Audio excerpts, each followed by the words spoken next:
Whenever there is a problem for which there is not an answer, it's an indication God has not spoken. What do you do when God is silent?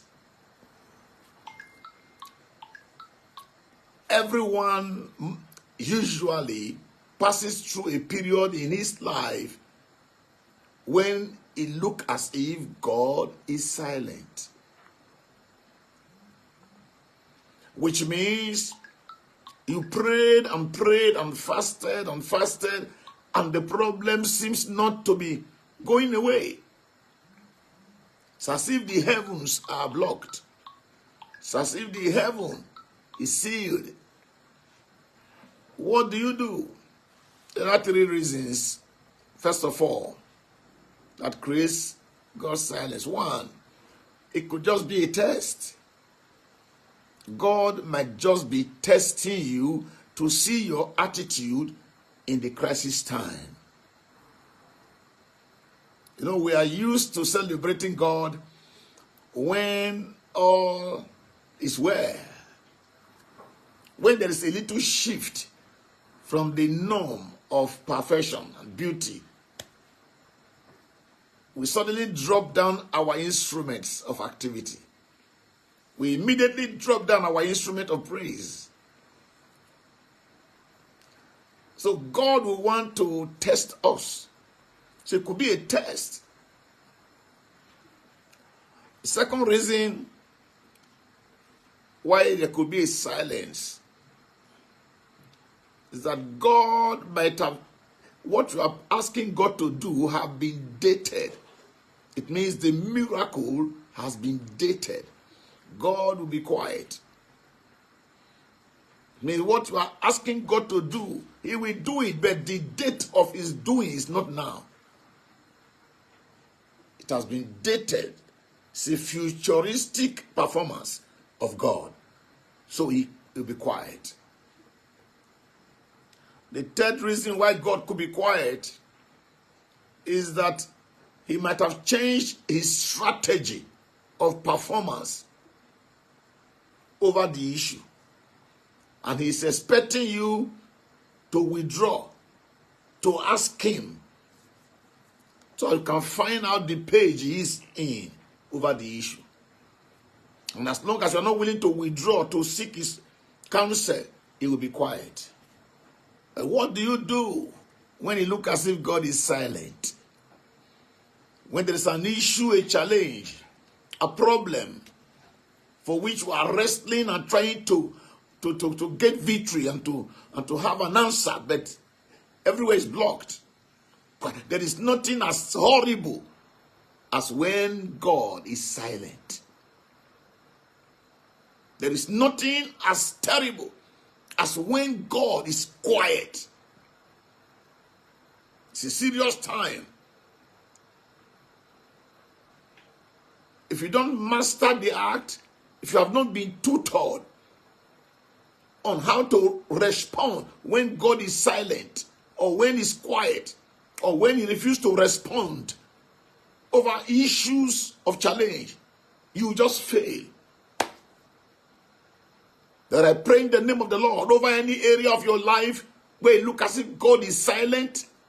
May this teaching help you to gain victory in that area, that you may come out as an overcomer. First of all, I want you to understand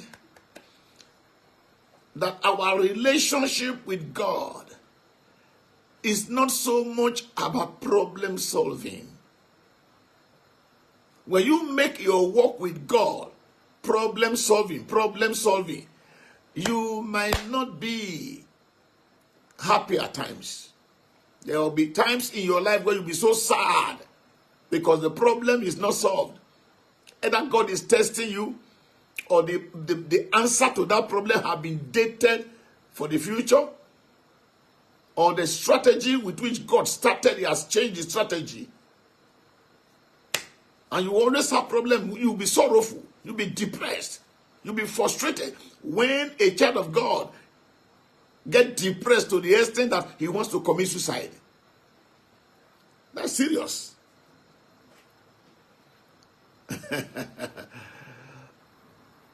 You have to know primarily that our walk with God is not about the miracles.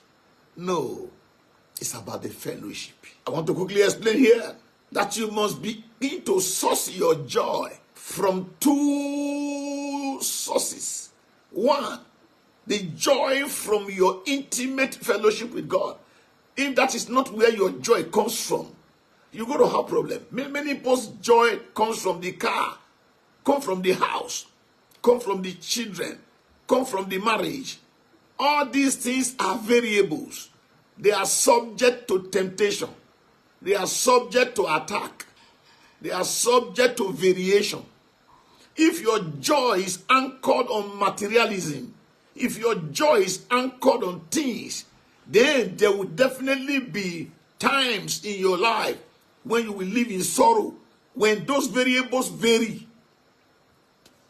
When those variables vary, when they change, when they alter, when they don't give you the satisfaction you have desired of them, you live in sorrow. That's why the Bible said, Jesus teaching, that you should not build your treasure on earth, where they are subject to attack by the enemy. But your treasure should be built in heaven, where the enemy cannot get. So there are two major sources of joy that you must anchor your life on. You must anchor your life on your intimacy with God, on your fellowship with God, on your communion with God, on your private intimacy with God that leads to a satisfaction. Now, if you have not attained that satisfaction, you may not understand what I'm saying. There is a depth. There is a depth in intimacy when you spend time with God, not religiously. No, when you are in a love relationship with God, a dimension of fellowship that makes you to relax in God's presence and begin to intimate, meditatively falling in love with God. It's a lifestyle which I am calling you to come into. There is nothing as sweet as it is. No wonder the Bible said, in the presence of the Lord, there is fullness of joy. It is that fellowship that God is talking about. Many have not attained it. So they're just serving God religiously. Go to church, you have a problem, you complain to God, God will solve it. If he does not solve it, you are not happy. That is a religious mindset of serving God. Primarily, we serve God for fellowship. It's not so much about the activity you do. It's about fellowship. So when you keep on sustaining that fellowship, that's fellowship with God, where you get joy that is beyond expression, where you get peace that is beyond expression.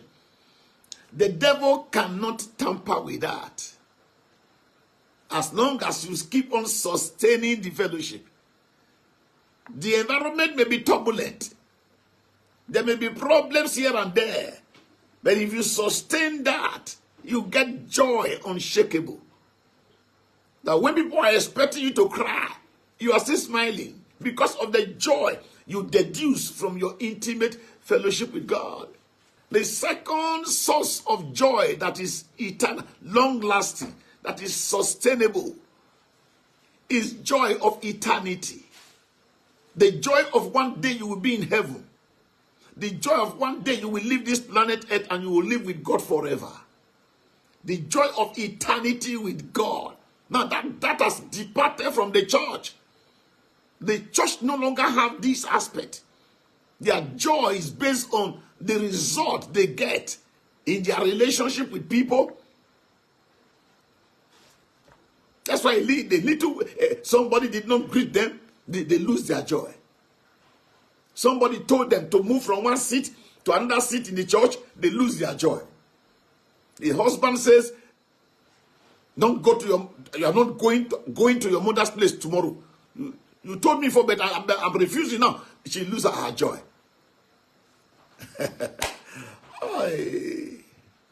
When you are still in that level, you are a baby. When you lose joy because of issues, when you lose joy because of issues, you have not come into alignment with what it takes to be a lover of God. I pray in the name of the Lord, may God graduate you to that level where nothing takes your joy. I pray for somebody listening to me. May your heaven not be closed. May the voice of God not be silent in your case. I declare in the name of the Lord Jesus that whenever you need the attention of the voice of God, may be readily available to you.